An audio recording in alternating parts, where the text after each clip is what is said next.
like to talk about vibe in our environments, right? We want to create a vibe. When people walk through that door, we want them to look at the art and the space and just have this amazing feeling. The whole color palette or the design of the interiors of this building is this neutral canvas. You know, it's blacks and whites, it's natural wood tones, and it really sets the stage so that the furniture and the artwork, everything else can take precedent and be vibrant. Take a look at a photograph without a piece of art. You know, a photograph of an interior without a piece of art. It seems to be a void. There seems to be something missing. So the architecture is, if you think about it, it's like a setting for a stone. It's still waiting for something beautiful. And I think when you look at a space, you can almost imagine either what you would want there or something is missing. So, you know, that kind of starts the thought about what belongs. You know, I think the mural on Smallman was all about looking forward, the vision of looking forward. That's kind of what our job's about. We started with this picture of yours that we'd already seen in James' gallery, right? Kendall and I were very attracted to it, but then we needed something much larger. Kendall did this beautiful black wall where we had the opportunity to really make something dramatic and pop. Can you tell us a little bit more about how you put the composition together? Yes, well, it was taken from a photograph of a group of girls on vacation.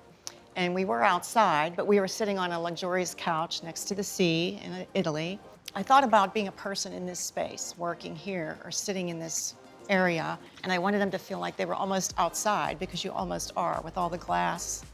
And you know, you're sitting in an environment where you're here working, but you're part of the outside. I wanted to bring it in, and everything that was added after that, I wanted to just add things that would draw people in, make them think, and make them curious. Can you talk a little bit about your technique? Because I think you have a bit of a unique technique with your art, right? Yes, I do.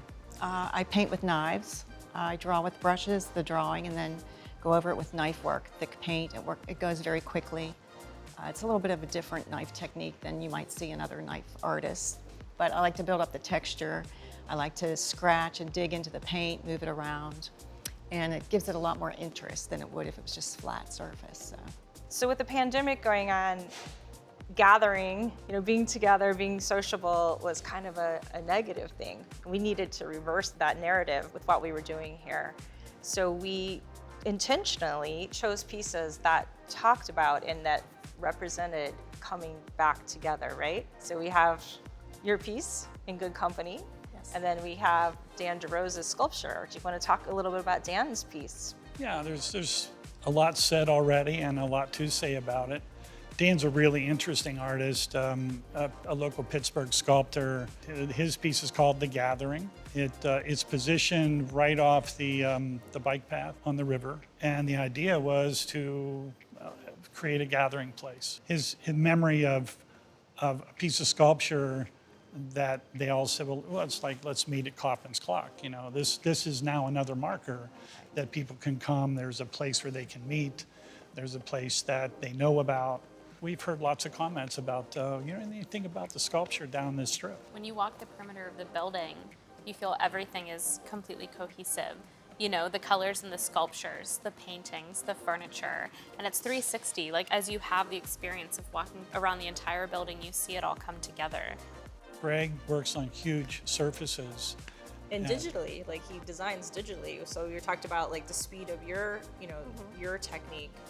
Greg also has Greg Valley designs his murals that are monumental, and he takes time to paint them himself by hand, and he's a good designer, and he's also a good craftsman. I think his works are meant to last a long time, and I think he's very talented. He's got good graphic sense. His palette was beautiful. He's very clever, so I think he did a really good piece for you. It's different in regard that he works in such large scale. Yes. I mean, Joyce painted a large painting. Greg works in ginormous spaces. So he had a beautiful plane to work on. It really needed a piece of art. It's a good experience not only for the users of this building, but it also enhances the experience of the neighbors, right? Walking by, that they can turn the corner, they get the sculpture, they get the painting, then they turn the corner, there's the mural. It really does create this continuum.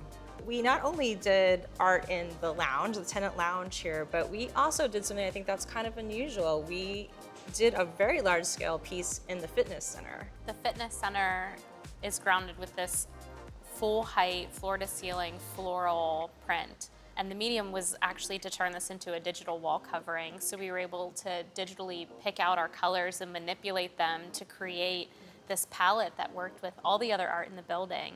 But what's beautiful about it is you look in through a fitness center and it just shines on that back wall. You know, it's not like every other gym in an office building. It gives you life and it's exciting and vibrant. And that's the kind of atmosphere you need when you're about to go work out. It doesn't happen too often that you can be so spontaneous to deviate from your thought about a palette, because that seems usually that's in stone. Again, we didn't want it to be corporate. We really wanted it to feel very natural and fun. Well, and then you influenced that. That was great. Well, the yellow-green seemed to be a lively, fun kind of color to throw in there. So some of these greens and these pops, you know, they came after your artwork came. So that's what made this truly a collaboration, is we didn't have it all figured out at the very beginning. So there's a lot of layering. layers. It doesn't Or happen bounce too off each other. And you know, we designed this interior to an extent, and we knew it was the right path. But I think Pamela and I both felt very strongly that you had to wait to get in the space and experience it and understand what does the space need. So we didn't stick to our plan A. You know, makes sense. we knew we wanted to get in here and say, okay, what does it need now? And I think that's what's ultimately going to set it apart too, is you didn't stick to the original design plan when you were looking at it on paper in black and white. You know, you waited to add to it once you felt the space to make sure that it was perfect and it was right. So we knew we wanted this timeless black and white palette. It was a blank canvas, but we wanted to bring in color. And it really developed because we were looking at corporate offices and color palettes that are in Pittsburgh. And it's a lot of royal blue or lime green, or, you know, you see a lot of trends with primary colors, and we said we want this to be unique.